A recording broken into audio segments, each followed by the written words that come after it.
Drama serial घाटा के आने वाले एपिसोड में आप सब देखेंगे कि रानी और उसकी वालदा जिसकी आजमाइश खत्म होने का नाम नहीं रही, अब तो प्रॉपर्टी के पेपर भी सिग्नेचर हो गए।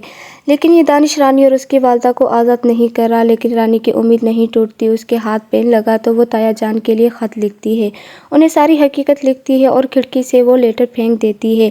उसे लगा कि ये शायद हमजा या उसके वालिद तक पहुँच जाएगा, मगर ऐसा नहीं होगा। और यहाँ पर रानी की वालदा की तबीयत दिन ब दिन बिगड़ती चली जा रही है। उसकी आँख खुली तो रानी से कहती है कि रानी बेटा, मेरी हिम्मत जवाब दे रही है। तो रानी हिम्मत बढ़ाती है कि मैंने ताया जान को लेटर लिखा है। यूं ही कुछ देर में दानिश कमरे में आ जाता है। क्या चल रहा है आजकल, क्या मसरूफियत चल रही है, पूरे कमरे की छानबीन करता है, खास तौर पर उस खिड़की की, और याद दिलाता है कि तुम मेरी बीवी हो। और उसी वक्त पलटा और वो लेटर दिखाता है और चिल्लाता है कि ये क्या है। रानी और उसकी वालदा की उम्मीदें एक बार फिर से टूट जाती हैं।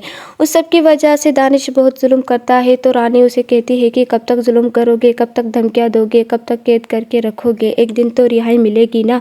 तो दानिश चिल्लाते हुए कहता है कि रिहाई तुम्हें अपनी ज़िंदगी से मिलेगी, मेरी कैद से नहीं। ऐसे में रानी की वालदा दानिश के आगे हाथ जोड़ लेती है कि प्लीज़ मेरी बेटी को कुछ मत कहना।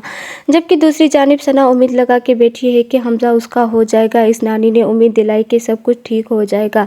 जबकि दूसरी जानिब इस दानिश का दिमाग तो अब ठिकाने में लगेगा। जब वो अपनी दोस्त के घर जाता है तो ये माँ तो उसको दिन में तारे दिखाने लगती है। दानिश वहाँ पर भी रोब लगाता है तो दोस्त की माँ कहती है, तू यहाँ का क्या लगा है, थानेदार लगा है या डीसी लगा है। तो दानिश कहता है कि डीसी नहीं लगा, इसकी ज़िंदगी का मालिक लगा हूँ। और तू चुप कर बुढ़िया। ये सुनते ही अब उसकी बेटी से कहाँ बर्दाश्त हो रहा है। ए अपनी बकवास बंद कर, निकल यहाँ से। दानिश तो ये सुनता है तो उसकी आंखें बाहर निकल आती है, क्योंकि इन दोनों माँ बेटी ने काफ़ी ज़्यादा दानिश को लूटा है, मगर होप सो इसका अंजाम इन्हीं के हाथों लिखा हो। व्यूवर्स, आपको क्या लगता है, अपनी राय कमेंट में देना ना भूलिएगा। और मेरे चैनल पे नए हैं तो मेरे चैनल को भी जल्दी से सब्सक्राइब कर दें।